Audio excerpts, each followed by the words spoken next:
ప్రజా సంక్షేమమే ధ్యేయంగా పనిచేసే వైసీపీని మరొకసారి అధికారంలోకి తీసుకువచ్చేందుకు పార్టీ నాయకులు కార్యకర్తలు చిత్తశుద్ధితో పనిచేయాలని ఆ పార్టీ తెనాలి నియోజకవర్గ సమన్వయకర్త మాజీ ఎమ్మెల్యే అన్నాబత్తుని శివకుమార్ కోరారు. పట్టణ 34 వార్డులో జరిగిన సమావేశంలో ఆయన పార్టీ క్యాడర్కు దిశానిర్దేశం చేశారు. వైసీపీ గ్రామ వార్డు కమిటీల నియామకంలో భాగంగా ఆదివారం రాత్రి పట్టణ 34 వార్డులో గోపిరెడ్డి శ్రీనివాసరెడ్డి అపార్ట్మెంట్లో పార్టీ ముఖ్య నేతల సమావేశాన్ని ఏర్పాటు చేశారు. వార్డు కౌన్సిలర్ పేరం సంజీవరెడ్డి, పరిశీలకులు చెంకా సురేష్ యాదవ్, పచ్చనబోయిన శ్రీనివాసరావు, మున్సిపల్ మాజీ వైస్ చైర్మన్ గుంటూరు కోటేశ్వరరావు హాజరయ్యారు. పార్టీ సమన్వయకర్త మాజీ ఎమ్మెల్యే అన్నాబత్తుని శివకుమార్ ముఖ్య అతిథిగా పాల్గొన్నారు. లబ్ధిదారులకు నేరుగా సంక్షేమంతో సహా విప్లవాత్మకమైన సంస్కరణలతో దేశవ్యాప్తంగా గుర్తింపును పొందిన వైఎస్ జగన్మోహన్ రెడ్డిని తిరిగి ముఖ్యమంత్రిగా చేసుకోవడం అందరి లక్ష్యం కావాలని చెప్పారు. రాబోయే వైసీపీ 2.0 ప్రభుత్వంలో పట్టణ వార్డుల్లో పార్టీ కమిటీలకే నిర్ణయాధికారం ఉంటుందని చెప్పారు. ముఖ్యమంత్రి హోదాలో ఒక ప్రభుత్వ మెడికల్ కాలేజ్ ని తీసుకురాని చంద్రబాబు వైసీపీ ప్రభుత్వంలో నిర్మించిన వాటిని ప్రైవేటు పరం చేస్తున్నారని శివకుమార్ విమర్శించారు. ప్రభుత్వం ఆధ్వర్యంలో నిర్వహించాల్సిన మెడికల్ కాలేజీలను పీపీపీ పద్ధతిలో ప్రైవేటుకు అప్పగించాలని కూటమి ప్రభుత్వం చూడటం దారుణమన్నారు. ఈ విద్యా విధానం వల్ల పేద విద్యార్థులకు మెడికల్ సీట్లు రావని, అనుబంధంగా ఉండే ఆసుపత్రుల్లో పేద రోగులకు వైద్యం అందని ద్రాక్షగా మారుతుందని చెప్పారు. ప్రభుత్వం తమ నిర్ణయాన్ని ఉపసంహరించుకునేలా కోటి సంతకాలతో వినతి పత్రం సమర్పించేందుకు మాజీ సీఎం జగన్మోహన్ రెడ్డి పిలుపిచ్చినట్లు తెలిపారు. ఆ కార్యక్రమాన్ని దిగ్విజయం చేయాలని కోరారు. వార్డు నాయకులు ముగిలి రమణ, ఉడుముల చినపాల కోటిరెడ్డి, యారవ కొండారెడ్డి, దాసరి శ్రీనివాసరావు, గోపిరెడ్డి శ్రీనివాసరావు తదితరులు పాల్గొన్నారు. అనుబంధ విభాగాలుగా ప్రతి వాళ్ళని దాదాపు 29 విభాగాలు ఉన్నాయి. 29 విభాగాలకి అందరినీ సంబంధించి ప్రెసిడెంట్లు, సెక్రటరీలు అందరిని ఎన్నుకుంటూ ఉన్నారు. కాబట్టి అట్లాగే ఈ హాస్పిటల్కి సంబంధించి 17 మెడికల్ కాలేజీలు ప్రైవేటు పరం సందర్భంగా కోటి సంతకాలు సేకరణగా ఈ కార్యక్రమం కూడా మొదలుపెట్టాము.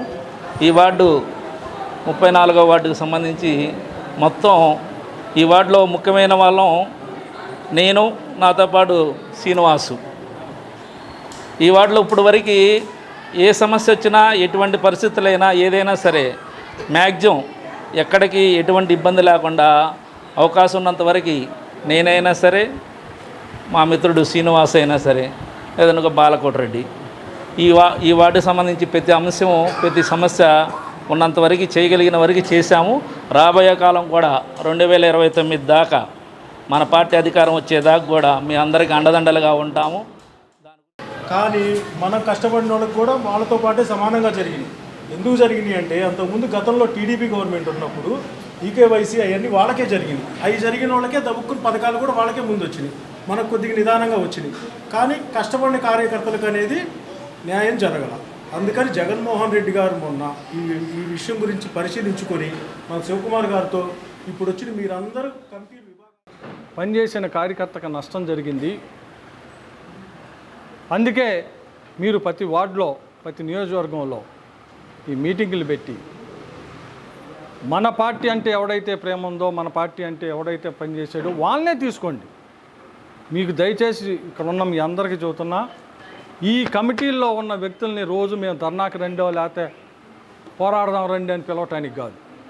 పార్టీ తరపున పోరాటాలు, పార్టీ తరపున చేయటం కార్యక్రమం ఎదురుదిరిగి ఉంటుంది. అది పార్టీలో యాక్టివ్గా పనిచేసే వాళ్ళందరం ఆ కార్యక్రమం చేస్తాం. కానీ ఇది మాత్రం దానికోసం అనుకోమాకండి. ఇది దేనికి అంటే,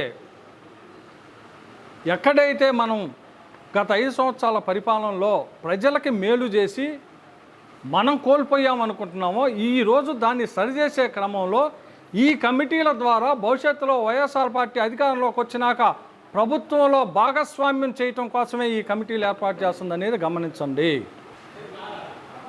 ప్రభుత్వము, పార్టీ రెండు భాగస్వామ్యం అయి చేయటం వల్ల రెండు కళ్ళుగా వస్తుందని చెప్పి జగన్మోహన్ రెడ్డి గారు తీసుకొచ్చిన సిస్టమ్ ఇది. అందుకని మీ అందరూ నేను మాట్లాడి వెళ్ళాక కూర్చొని ఈ వార్డుకు సంబంధించి ఈ కమిటీల్లో ఎవరెవరిని వేద్దాం అనేది మీ ఇష్ట ప్రకారమే. ఎందుకంటే నాకన్నా ఇక్కడ మీకు తెలుసు, ఎప్పుడైనా ఓ శాసనసభ్యుడిగా నేనేం చేయగలుగుతాను, ఓ కౌన్సిలరో లేకపోతే ఇంకోళ్ళో చెప్పిని. ఇప్పుడు ఉదాహరణకి పోయినసారి మనం పవర్లో ఉన్నప్పుడు వాలంటీర్లు వేసాం. నేను వేస్తానా?